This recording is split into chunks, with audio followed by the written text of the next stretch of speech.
Breaking news in Naples, where a jet has crashed and burned on Interstate 75. Florida Highway Patrol says the jet was trying to make an emergency landing but hit a car. And let's get right out now to Local 10's Roy Ramos live on the scene for us of this breaking news. Roy.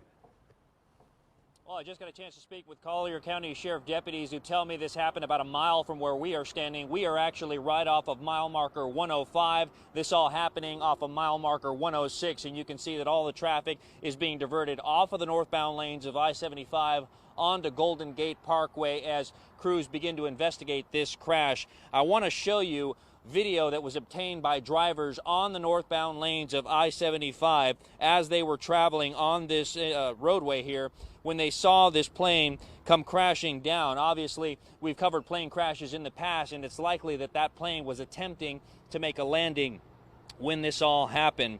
We can tell you that there were 5 people aboard according to the FAA. And judging by the wreckage, judging by the explosions that we have seen in all of that video, it is unlikely that there are any survivors in this, which is very tragic.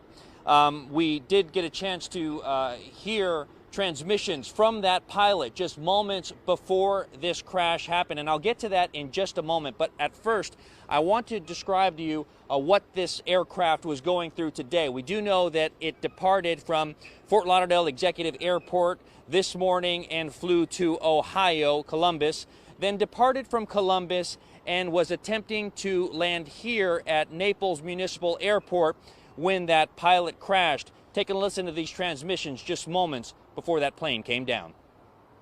Okay, Challenger Hoppajet 823, lost both engines, emergency. I'm making an emergency landing.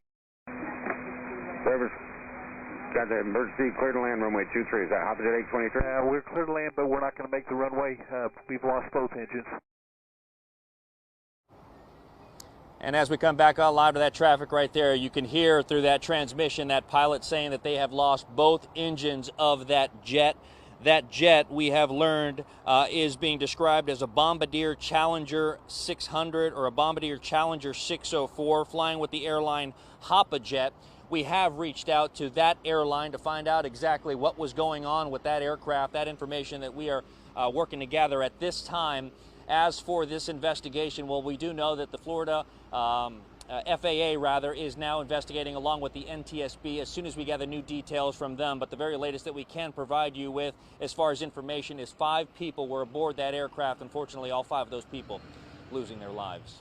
For now, here in Naples, Roy Ramos, Local 10 News. And Roy, we know that's just news to us right now, hearing that 5 people have lost their lives, 5 people on board that plane. We also reported earlier at 4 o'clock that the plane hit a car on the highway. Have you learned anything about that? How many people were in that car? If anybody lost their life in the car, what have you learned about that? Unfortunately, we've only been able to get to mile marker 105. As you heard me mention, this all happened on mile marker 106, so I am unable to see the wreckage from our vantage point, but we have not received any information, at least not from the FAA, if any vehicles were involved. Obviously, we do know that there are several vehicles that were on the interstate at the time this happened. That plane obviously attempting to land here on the lanes of I-75, so it is very likely that that plane may have struck a vehicle. As soon as we gather those details, we'll be sure to let you know. Okay, and did you learn anything new from talking with the Collier County Sheriff's Department at all, or did they just sort of give you the basic details because they too did not know much about what was happening out there? Well, as soon as we arrived here, we asked how close we could actually get to the scene. They said that they were still in the process of putting the flames out on that wreckage. As you probably saw in that cell phone video, that plane up against a wall right next to the interstate, walls that we've seen all along the northbound lanes here. Still unsure if that plane crashed into that wall, but obviously those first responders working to take care of all of that wreckage. Obviously, it's not safe for us to get that close. So that's what those deputies were conveying to us, just to keep our distance right now to allow those first responders to do their work. There was also a road ranger who I got a chance to speak with as well, and he's been placing all of these cones right here and diverting traffic onto the Golden Gate Parkway exit right here. He tells me that he was on the phone with one of his co-workers who was screaming on the radio saying there's a plane coming down, there's a plane coming down, oh my God, a plane just crashed. And he had to repeat what he had just heard to his colleague saying, did you just say a plane crashed? Did you just say a plane crashed? And unfortunately, that's exactly what happened. So this obviously very startling for a lot of people. In fact, some drivers passing me by asking me, what happened? What happened? I tell them a plane crashed, and they have this look on their face like they just can't believe it.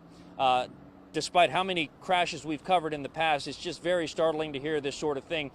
And judging by the size of this plane, we've covered small aircrafts in the past landing on Alligator Alley. This is an aircraft with 2 jet engines, a rather large plane, and that's likely what led up to it bursting into flames. Yeah, it's just a mystery right now as to why a plane would lose not one but both engines on this plane. But curiously, on the other side of those noise barrier walls there, are there homes over there or no? Not a neighborhood? To my right side, there are some homes here. In fact, Donnie, if you want to pan over, there are homes that are on the side of the interstate, yeah, without a doubt, Calvin. I'm not sure necessarily if there were homes near where the plane crashed, but it's, yeah, and we should mention that the reason they put these walls up is for sound barriers for homes that are on the other side. So it's very likely that there were homes just adjacent to where that plane ended up crashing. Roy Ramos live there on the scene for us near that plane crash near Naples. And of course, we'll check back in with you, Roy, as soon as you get